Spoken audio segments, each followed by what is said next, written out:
this is Charmaine and welcome to Charmaine's Journal. I am currently living in Canada in the Toronto area or the GTA, Greater Toronto Area. So I will show you a lot of different things about Canada or Toronto.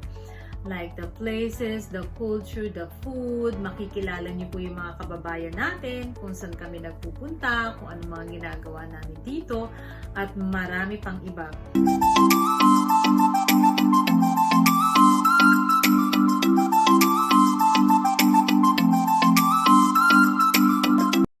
But in today's video, I will take you to downtown Toronto and see where we can go because we are still on lockdown.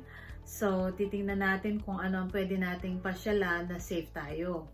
I think you will like this video. Let's go!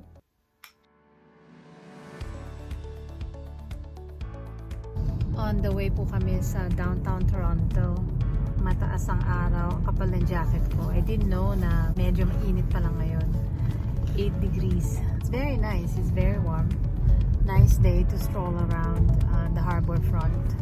We'll see kung anong meron doon, kung anong meron pwede nating puntahan during this time.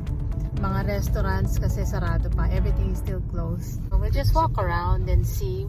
Huh? Because of the lockdown. Yeah, it's still a lockdown. Hi, babe.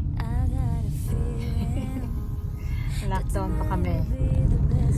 Ayan, meron pong TTC bus na tinatawag. That is the major public transportation ng Toronto.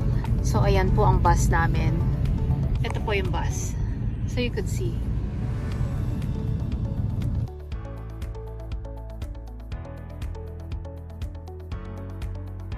That's the streetcar. Toronto streetcar. That's the Q Beach. Maraming activities dyan pag summer, but I don't think there will be this coming summer because of the pandemic. There's the beach. And I haven't been downtown in a while. So ayan, nakikita nyo na po ang CN Tower. Papunta tayo sa Harborfront. Hahanap lang kami ng parking and then we're gonna take a walk. So that's the CN Tower up close and personal. Ayan po ang Rogers Center. Diyan ginaganap yung mga baseball tournaments. And ayan, the famous CN Tower. Finally, hello Toronto! We are at the Harborfront. Ganito po ang itsura. Nasa kabilang kale yung CN Tower. Ayun. Ito po, ang daming taong naglalakad.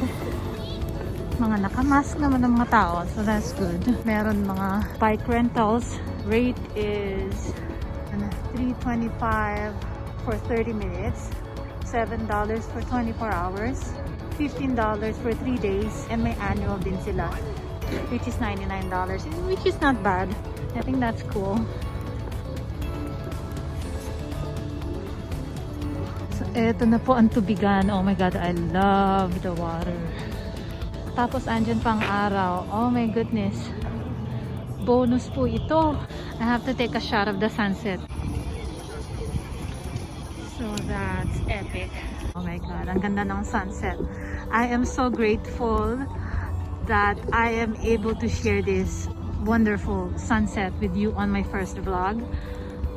Masayang masaya po ako. Summer po, during the summer, merong ferry na tumatawid papunta dun sa kabilang island. Island po yung kabila na yon. There's also restaurants. You can walk around. There's a beach. It's a nice day. Yung lamig po hindi masakit. It's nice. It's refreshing. So this is a police station.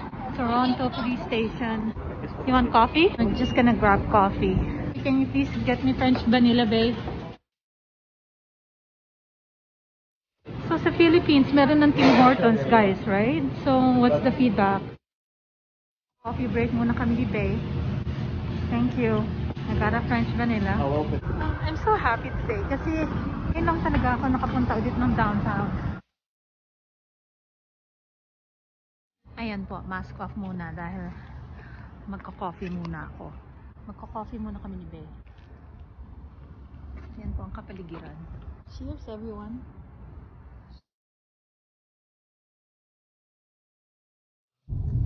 Yonge Street.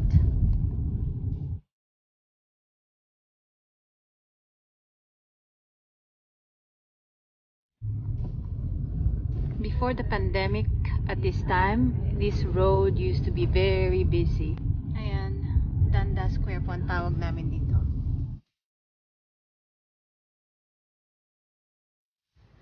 And on the left is the Eaton Center. Malaking mall po dito yan sa Toronto, sa downtown. It's like Times Square. A smaller version of Times Mini Square. Times Square, yes.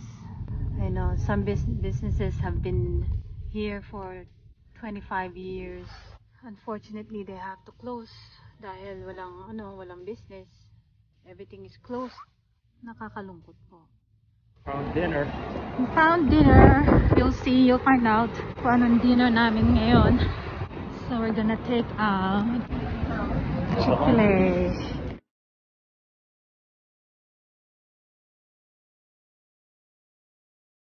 Hey guys, so we're going home now. I'm driving. Take us about half an hour to get home. Yeah, about 30 minutes, yeah. 30 minutes. By highway. Or Bloor Bridge, I think it is.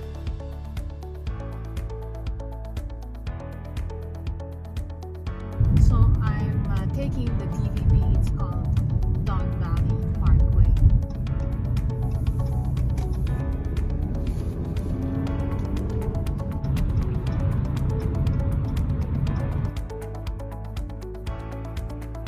So we are finally home. Thank you very much for staying with us on my very first vlog.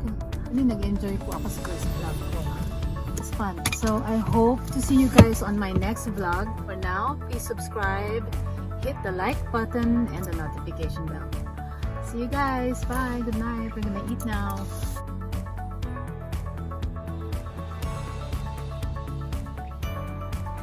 Hello everyone, this is Charmaine and welcome to Charmaine's Journal.